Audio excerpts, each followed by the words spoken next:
Hello and namaste सबैजनालाई मेरो नाम हो निक and welcome to my first vlog. So real कुरा भन्नु पर्दा यो भन्दा पहिला नि मैले ट्राभल्स भिडियोजहरु बनाइराख्थे अर्को च्यानलमा तर म युट्युबको लागि त्यति म्याच्युर भएको थिइन. नर्मली आफ्नो प्र्याक्टिस गरिराथे भिडियोग्राफी एडिटिङ स्टोरी टेलिङ सबै सिकिराथे र फाइनली लामो सोचाइ र प्र्याक्टिस पछि I have decided the time has arrived. आखिर ब्लग नै किन एउटा राम्रो ब्लगको लागि सुरुमा त ट्राभल गर्नु जरुरी छ which I love to do अनि त्यसपछि चाहिन्छ क्यामेरा मसँग एउटा फोन अनि गोप्रो छ र लास्टमा ट्राभल गर्ने साधन पनि त चाहियो नि एन्ड अनफर्चुनेटली मसँग त्यो पनि छ त्यसैले अब धेरै बहाना गरियो आफूलाई रोकियो तर अब चाहिँ अति हो जसरी नि आफूलाई गर्न मन लागेको यही हो आज गरे नि भोलि गरे नि एक न एक दिन गर्ने नै हो story telling in the form of travel and blog त्यसैले आज म अनाउन्स गर्छु कि अबदेखि म विकली मिनिमम 2 देखि 3 वटा ट्राभल ब्लग या भिडियो बनाएर अपलोड गर्छु र म जोसमा छु र यो जोसलाई कायम राख्न हजुरहरुको सपोर्ट एकदम चाहिन्छ. के गर्ने भिडियो खिच्न परिहाल्यो आउने जाने गर्न पर्छ ल ठीक छ. सो यहाँ चाहिँ के हो यो के राम्रो इन्डस्ट्री बनिरहेको रहेछ है तर के को हो यो त्यो चाहिँ थाहा भएन तर एक्चुअली होइन यो फार्म हो क्या हो ए गाई फार्म हो कि भैँसी फार्म हो यो ए फार्म रहेछ गाइस सही हो क्या ठुलो छ दामी आई लाइक द्याट है तर म एक्चुअली यो तोरीबारीको लागि आएको कि यहाँ मलाई भिडियो खिच्न छ किनकि मलाई यो तोरीबारी हेर्दाखेरि DDLJको सिन याद आयो कि त्यति ठुलो तोरी त छैन DDLJको जत्रो तर पनि SRKको फ्यान भएपछि यस्तो यस्तो देख्दाखेरि भाइब्स आउँछ कि त्यस्तै भाइब्स आइरहेको मलाई कस्तो दामी छ नि है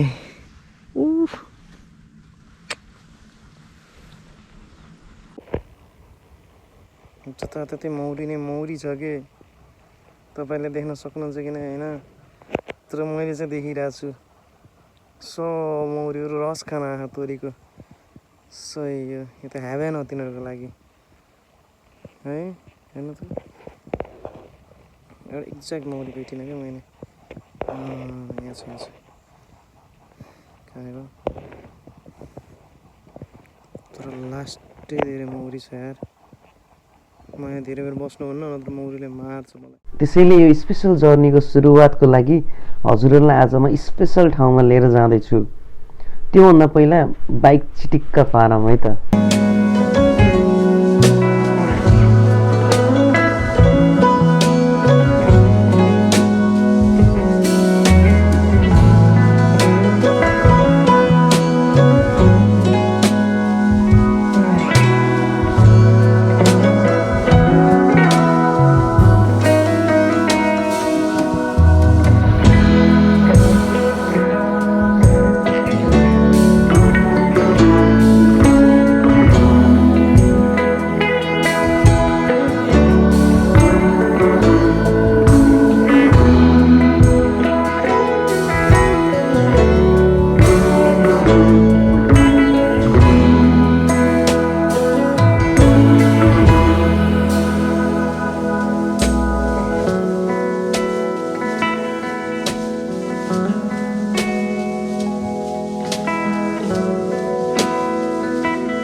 तिम्रो नाम के अरे दिप्सन के चौधरी कति क्लासमा पढ्छौ 2 मा हो कुन स्कुलमा सालवा सनराइज इङ्ग्लिस स्कुल कहाँ छ यो कहाँ छ यो स्कुल यो स्कुल बुटवल ए अब त दाइले उस के अरे साइकल घिसारेको हेरौँ है त ल घिसार ल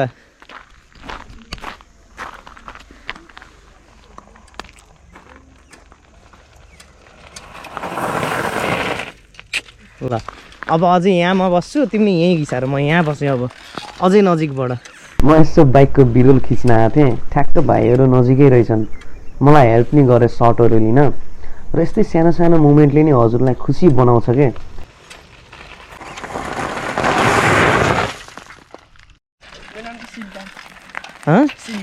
सिद्धान्त के छेत्री मा हटाइदेऊ न थोपडा यसो हेरौँ न तिम्रो नि थोपडा अरे फेस सरी बाइन लागे कुन स्कुलमा पढ्छौ तिमी यही परुवा यही यो मतलब घर कुन हो तिम्रो त्यहाँ अगाडि ए यता हो ल ठिक छ ल नाइस टु मिट यु है।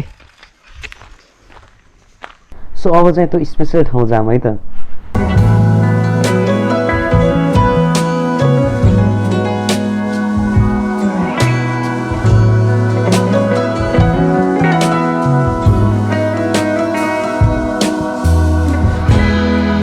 सो यो हो मेरो घर नजिकै रहेको शिवजीको एकदम पवित्र र धार्मिक ठाउँ।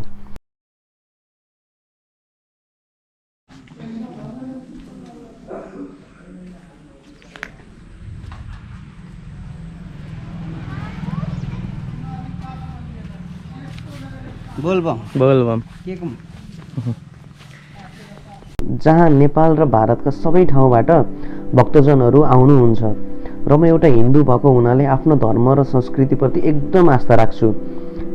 त्यसैले मलाई यो ठाउँमा आएर आफ्नो समय बिताउन अति नै खुसी लाग्छ र हामी सबैले नै यस्तो समय बिताउनु जरुरी लाग्छ मलाई। र यो मन्दिरको कुरा गर्नु पर्दा यसलाई नेपालको दोस्रो पशुपति भनेर चिनिन्छ किनकि धेरै वर्ष अघि यहाँको शिवलिङ्ग पनि स्वयं उत्पत्ति हुनुभएको हो र भक्तजनहरूको थुप्रै मनोकामना पुरा हुन्छ यस मन्दिरको दर्शन गरेर। अहिले यस मन्दिरको भव्य निर्माण हुँदैछ नेपाल सरकारकै अनुदानले, त्यसैले नेपालीपन झल्काउन केही कमी गरिएको छैन। कलाकृतिले अति नै सुन्दर पार्न खोजिएको छ यस मन्दिरलाई। यस मन्दिरको क्षेत्रफल पनि धेरै छ र मेन मन्दिर शिवको भए नि यहाँ गणेश, सन्तोषीमा, हनुमान, पार्वती, लक्ष्मीनारायण, कृष्ण र नागा बाबाको पूजा नि गर्न पाइन्छ र आगामी दिनमा यो मन्दिरको स्वरूप एकदम परिवर्तन हुँदैछ। त्यसैले यस मन्दिरलाई मस्ट भिजिट डेस्टिनेसनको लिस्टमा राख्नु एकदम जरुरी छ।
र यस मन्दिरको अर्को राम्रो कुरा के भने नि यहाँ गएको वर्षदेखि गुरुकुल शिक्षा सुरु भएको छ जहाँ साना साना भाइहरू ठाउँ ठाउँबाट आएर संस्कृत पढ्छन् र यही भवनमा बस्छन्। र आज म खास यिनै भाइहरूसँग केही मिठो कुराकानी गर्न आएको हो, तर अनफर्चुनेटली अहिले भाइहरूको क्लास भइरहेको रहेछ जुन 4 बजे सकिन्छ अरे र अहिले बल्ल 1:30 बज्छ।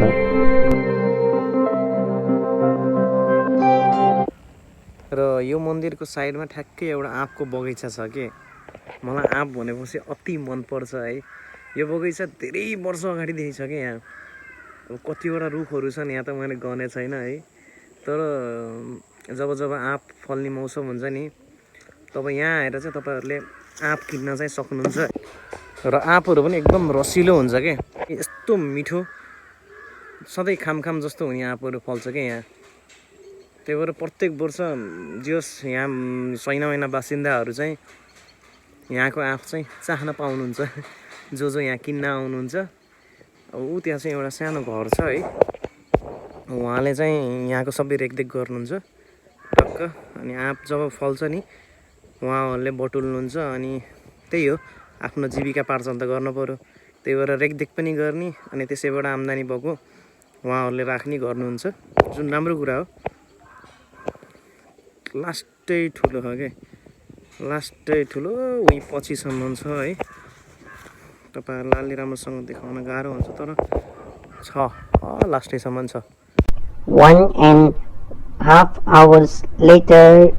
र फाइनली 4 बज्यो र भाइहरूलाई म चौरमा देखिरहेको छु। अब एकैछिन गफ गरौँ है त भाइहरूसँग।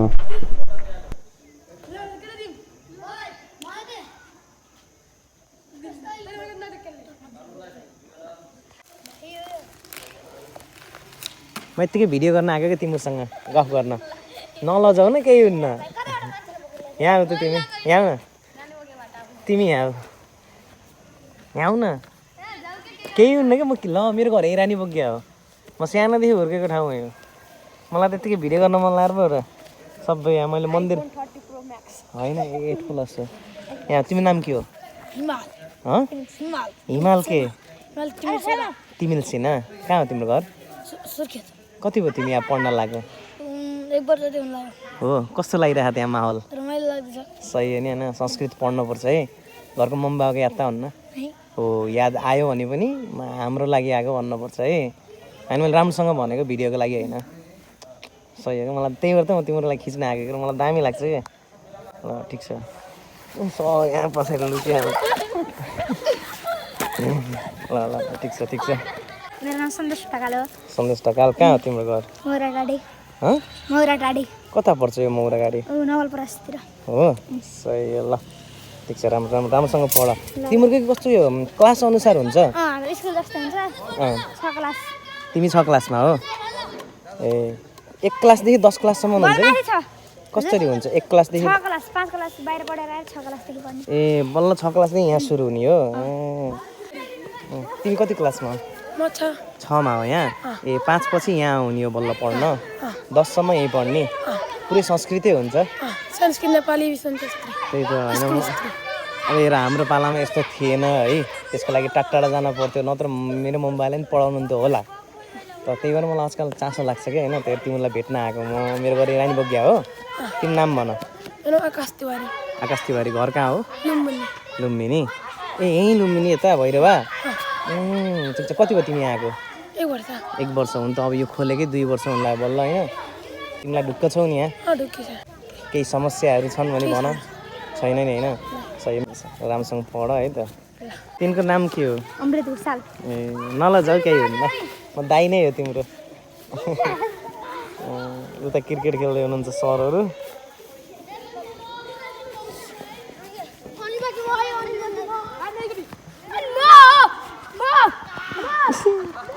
ठिक छ ठिक छ। उनीहरू दुईजना खेलिरहेछन्, राम्रो छ। भाइहरू त्यहाँ गफ गरिरहेछन्।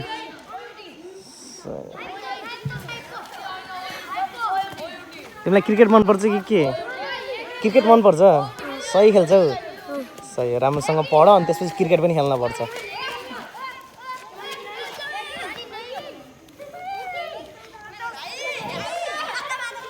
माहौल राम्रो छ।